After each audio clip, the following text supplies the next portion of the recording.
हाँ भाई, पाइथन सीख रहे हो, प्रैक्टिस कर रहे हो और कोड में एरर आ गया एंड आपको समझ नहीं आ रहा कि कहाँ पे एरर आया है। 90% केस में गलती ऑपरेटर की ही होती है। Welcome to hello world classes. इस वीडियो में हम बात करेंगे ऑपरेटर्स की एंड ऑपरेटर्स को कैसे आप यूज़ कर सकते हो। एंड इस वीडियो के बाद ऑपरेटर्स को लेके आपके माइंड में जितने भी डाउट्स हैं आज सब क्लियर हो जाएंगे। सो चलिए स्टार्ट करते हैं अपनी इस वीडियो को। तो सबसे पहले हम ओपन करेंगे आइडियली एंड आप लोगों को समझाने के लिए मैं ओपन करूंगा नोट्स। अब चलिए स्टार्ट करते हैं। तो ऑपरेटर क्या होता है,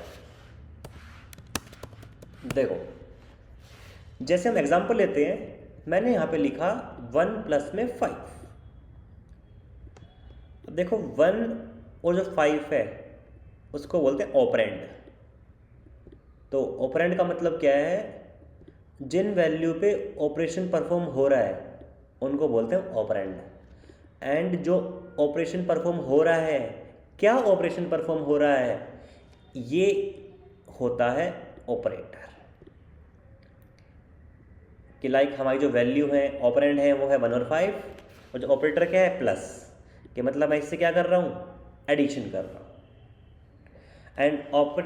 एंड ऑपरेटर जो है आपकी पाइथन की जर्नी को बहुत ही इजी बना देता है एंड आपकी कैलकुलेशंस को काफ़ी फास्ट कर देता है। तो चलिए जानते हैं ऑपरेटर के बारे में अच्छे से प्रैक्टिकली। तो उसके लिए हम क्या करेंगे, सबसे पहले हम अपना आइडियली ओपन करेंगे एंड यहाँ पे हमें क्या करना है, जैसे मैंने लिखा x = 12 एंड y = 10। अब क्या करना है, सबसे पहला जो ऑपरेटर है वो है अरिथमेटिक ऑपरेटर। तो इसका मतलब क्या है कि जितने भी मैथमेटिक्स के ऑपरेशंस हैं, मैथमेटिक्स ऑपरेशंस या कैलकुलेशंस, वो सारे इसके अंडर आते हैं, जैसे एडिशन, सब्सट्रैक्शन, मल्टीप्लिकेशन, डिवीज़न और भी बहुत कुछ। अब चलिए एक एक को समझते हैं। जैसे हमने लिखा x प्लस में y, तो ये एडिशन है, x minus Y subtraction, multiplication and division. ये होते हैं क्या, अरिथमेटिकल ऑपरेटर। अब इसमें और भी ऑपरेटर आते हैं, जैसे एक होता है पावर के लिए, तो हम लिखते हैं 2 * 3। इसका मतलब क्या है, 2 की पावर 3, आंसर आएगा 8। अगर किसी नंबर का हमें स्क्वायर रूट निकालना है तो हम लिखेंगे 2 की पावर 0.5, तो आंसर आएगा 1.414। एंड ऐसे ही होता है फ्लोर डिवीज़न। एक होता है नॉर्मल डिवीज़न, जैसे हम लिखते हैं 22/7, ठीक है, ये पूरा डिवाइड करके हमें आंसर दे देता है, ठीक है। एक होता है फ्लोर डिवीज़न। फ्लोर डिवीज़न क्या करता है, it will only returns the integral part after division. कि डिवाइड करने के बाद जो आउटपुट आया उसमें से जो इंटीजर वाला पार्ट है वो मुझे देगा कौन, फ्लोर डिवीज़न। तो आंसर आया 3। तो पॉइंट के बाद की वैल्यू यहाँ से रिमूव हो गई। एंड इसके बाद एक ऑपरेटर और है, वो है मॉड्यूलस।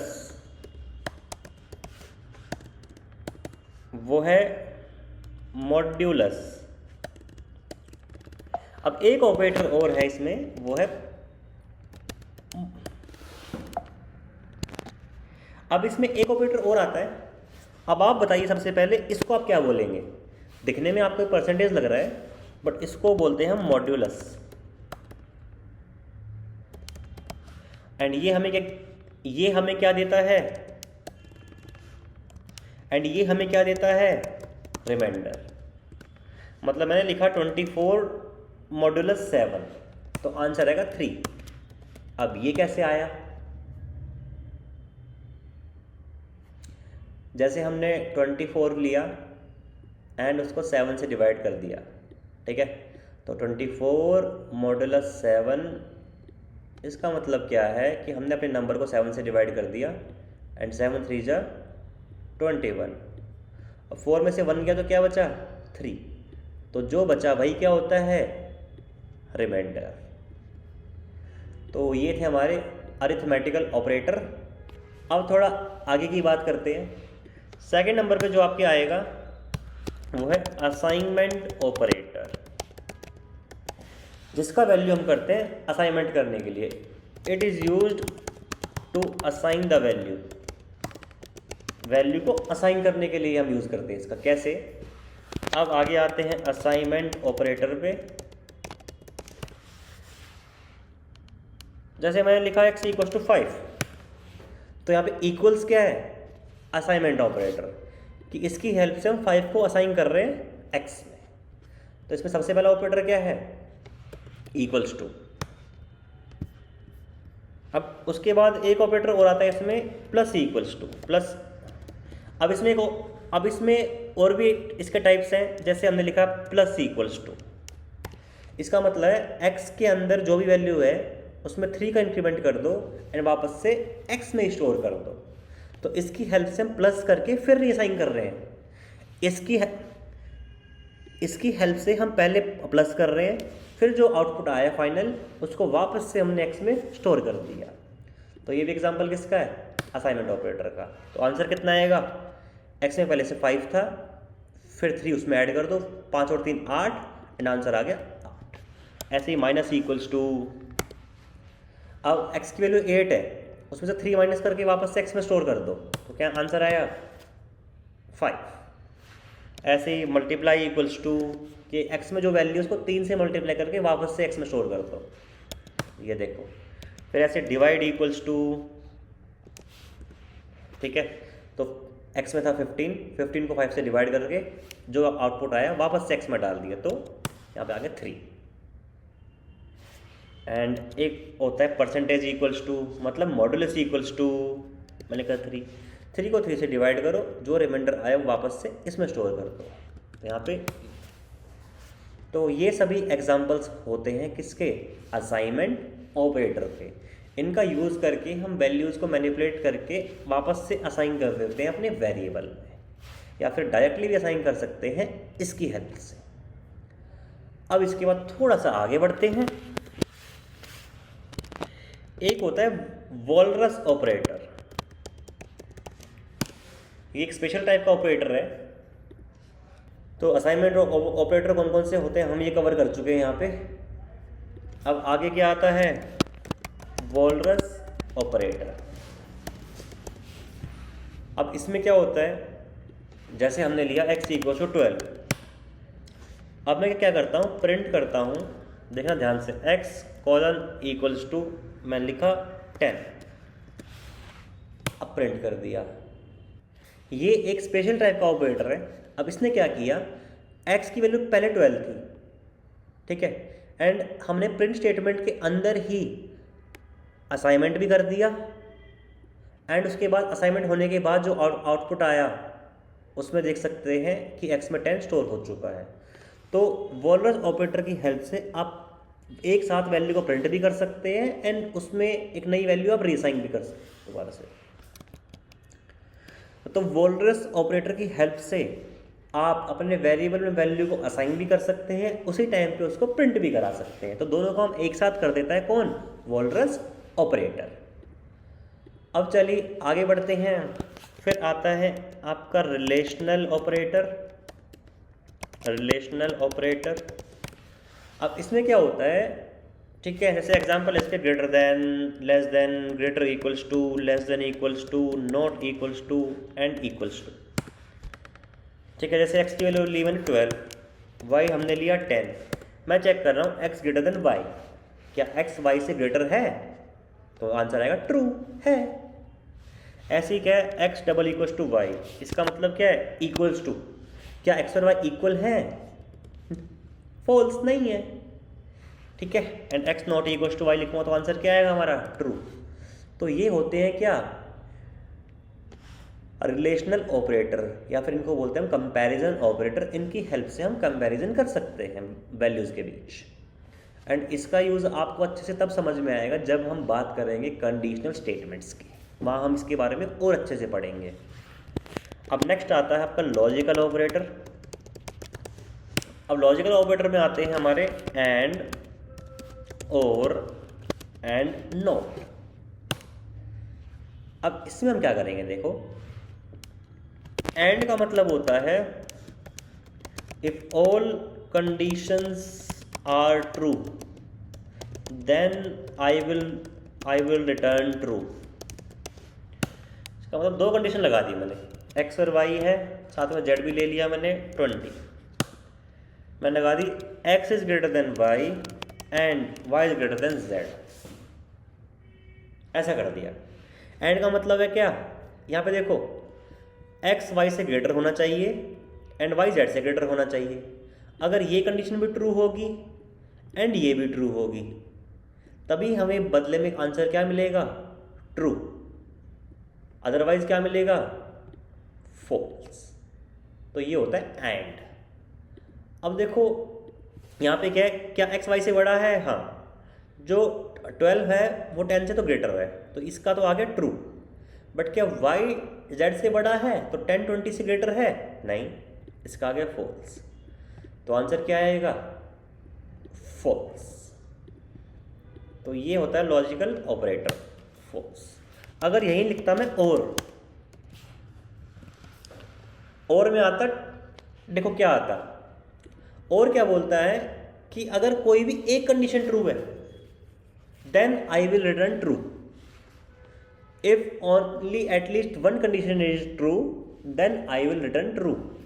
कि मतलब अब चेक करते हैं कि एक्स वाई से बड़ा है, हाँ, 12 10 से बड़ा है, ट्रू। बट 10 20 से बड़ा नहीं है, मतलब वाई जेड से बड़ा नहीं है, तो false. But at least one true तो हमें मिल ही गया, तो आंसर क्या आएगा यहाँ पे, ट्रू। ट्रू। फिर आता है नॉट। नॉट क्या करता है, कोई भी ऑपरेशन है जो भी हम कर रहे हैं उससे पहले नॉट लगा दो, नॉट। अब क्या होगा, तो नोट ऐसे लगा दो ब्रैकेट में या ऐसे लगा दो, कोई दिक्कत की बात नहीं है, ठीक है। तो जैसे मैं यहाँ पे ब्रैकेट में लगा देता हूँ इसको, एंड नोट क्या करेगा, इसका आंसर क्या आएगा, ट्रू। तो ट्रू का नोट मतलब ट्रू का उल्टा, वो क्या कर देगा इसको, फॉल्स। तो नोट क्या कर देगा, फॉल्स को ट्रू में एंड ट्रू को फॉल्स में चेंज कर देगा। तो ये होता है लॉजिकल ऑपरेटर। अब थोड़ा आगे चलते हैं, फिर आता है मेंबरशिप ऑपरेटर। जैसे मैं लिखा x equals to A E I O U. अब मैंने कोई भी एक करेक्टर लिया, c इक्वल्स टू मान लो मैंने लिया z, मुझे चेक करना है कि जो z है वो ववल है या नहीं। तो मैं लिखूँगा c इन x, मतलब क्या जो c है वो x में आ रहा है कहीं, क्या x का मेंबर है तो आंसर क्या आएगा, ट्रू, अदरवाइज फॉल्स। या मैं लिख सकता हूँ c नॉट इन x, क्या c x का मेंबर नहीं है, नहीं है, यहीं कोई ववल लिया होता हमने। अब चेक कर दे c इन x, क्या आता, ट्रू। तो ये होता है मेंबरशिप ऑपरेटर। इसके बाद आता है आइडेंटिटी ऑपरेटर। आइडेंटिटी ऑपरेटर क्या करता है, अब ये चेक करता है दो वैल्यूज़ आइडेंटिकल है नहीं। मतलब मैंने लिखा a equals to 12, y equals to 20, y equals to 20। अब इस केस में क्या होगा, मैं लिखूँगा a इज़ y, क्या a और y सेम है, फॉल्स, कि दोनों की वैल्यू अलग है। अब मैंने लिखा a equals to 12, y is a, तो मतलब a भी क्या है 12 और y भी 12। मैं लिखूँगा अब a इज़ y, तो ट्रू, मतलब a और y की वैल्यू सेम है, ठीक है। अब इसी चीज़ को हम अगर समझेंगे लिस्ट में, जैसे मैंने लिखा x इक्वल्स टू, मैंने लिखा 1 2 3 4। अब देखो इसको बोलते हैं लिस्ट, इसमें एक साथ हम मल्टीपल वैल्यू स्टोर कर सकते हैं, ठीक है। जैसे इसका एग्जांपल लिया मैंने, एंड y इक्वल्स टू भी मैंने क्या लिया 1 2 3 4, ठीक है। अब इस केस में क्या होता है, लिस्ट के केस में थोड़ा अलग है। मैं लिखूँगा x इज y, तो आंसर आएगा फॉल्स। तो देखो ऐसा क्यों होता है कि पाइथन में जितने भी डेटा टाइप्स हैं, डेटा टाइप्स एंड जो नीचे ये है इसको बोलते हैं हम डेटा कलेक्शन, ये इसको बोलते हैं लिस्ट, और इसको क्या बोलते हैं हम, डेटा कलेक्शन। फ़र्क ये है कि मैंने आपको बताया था कि जो वैल्यू होती हैं वो एक मेमोरी में स्टोर होती हैं। तो जैसे मैंने लिखा x = 12, तो यहाँ पे एक मेमोरी बनी, उसका मेमोरी एड्रेस है मान लो 99, तो यहाँ पे स्टोर हो गया 12। तो x के पास ना ये एड्रेस है, ठीक है। अब मैंने लिखा y = 12, तो पाइथन क्या करेगा इंटरनली, वो मेमोरी कैचिंग का फीचर यूज़ करता है, ठीक है। तो वो क्या करेगा, जो हमारे वेरिएबल्स होते हैं जिनमें हम कोई भी डेटा टाइप की वैल्यू स्टोर करते हैं, तो उनके लिए वो मेमोरी कैचिंग करता है, ठीक है। मतलब उसको दिख रहा है y = 12, तो y की अलग मेमोरी बनाने की बजाय वो क्या करेगा, इसी 12 को यहाँ पर रीयूज़ कर लेगा। मतलब वैल्यू भी सेम है और जो मेमोरी है वो भी सेम है, इसलिए इसका जो आउटपुट है वो क्या आ रहा है, ट्रू, ठीक है। कि मतलब अगर मैंने लिखा x = 12, y = 12, ठीक है, तो मतलब क्या कर रहा है, इसी वैल्यू को वो रीयूज़ कर रहा है, ठीक है। तो जैसे x = मैंने लिखा 12, तो 12 यहाँ स्टोर हो गया, तो अगेन मैंने y = 12 लिखा, तो ये वैल्यू यहाँ पे रीयूज़ हो रही है। इसीलिए क्या हो रहा है, यहाँ पे दे रहा है ट्रू, कि यहाँ पे दोनों वैल्यू आइडेंटिकल है, उनकी वैल्यू भी सेम है। लेकिन लिस्ट में क्या होता है कि भाई ये मेमोरी है, x = मैंने बना दिया एक लिस्ट 1 2 3 4, तो यहाँ पे स्टोर हो गया 1 2 3 4, एड्रेस है मानो इसका 96, तो ये एड्रेस पे क्या है, x की वैल्यू स्टोर हो रही है। जब y = मैं लिखूँगा 1 2 3 4, 1 2 3 4, उस केस में क्या होगा, एक अलग मेमोरी बनेगी अगेन 1 2 3 4, उसका एड्रेस है मान लो 97, वो एड्रेस y के पास है, ठीक है, ऐसा कुछ। तो आप देख रहे हो वैल्यू तो सेम है, लेकिन जो उनका ओरिजिन है वो अलग है। ये और ये दोनों अलग अलग मेमोरी बना के बैठे हैं, मतलब अलग अलग ऑब्जेक्ट है, ठीक है। तो इसलिए ऐसा हो रहा है। लेकिन जो यहाँ पे हो रहा है, हम चाहते हैं यहाँ भी ऐसा हो, यहाँ भी आंसर ट्रू मिले। उसके लिए क्या करना पड़ेगा, देखो उसके लिए आपको क्या करना पड़ेगा, आप कर दो x = आप कर दो x = 1 2 3 4 5, लिख दो y = x।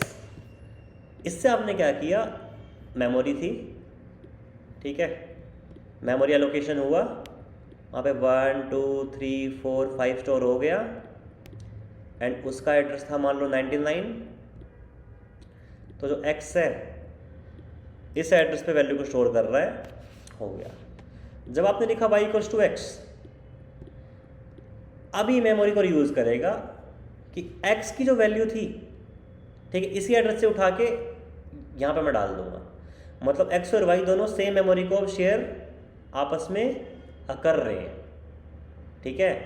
तो अब दोनों का ओरिजिन सेम है और वैल्यू भी सेम है। इस केस में अगर आप लिखोगे क्या, x = y, अब आंसर सेम आएगा, अब दोनों की मेमोरी सेम, इसलिए। तो ये थोड़ा ट्रिकी कंसेप्ट था, ठीक है। तो हमने इसको कवर किया। तो ये थे हमारे पाइथन के कुछ इम्पोर्टेंट ऑपरेटर्स। आई होप कि इस वीडियो में आपको बहुत मज़ा आया एंड आपको काफ़ी कुछ नया सीखने को मिला एंड पाइथन में कुछ नई चीज़ें भी आपको जानने को मिली। एंड अब आपको कोई भी डाउट है तो आप कमेंट सेक्शन में ड्रॉप कर सकते हैं। इस वीडियो में इतना ही, मिलते हैं आपसे अगली वीडियो में।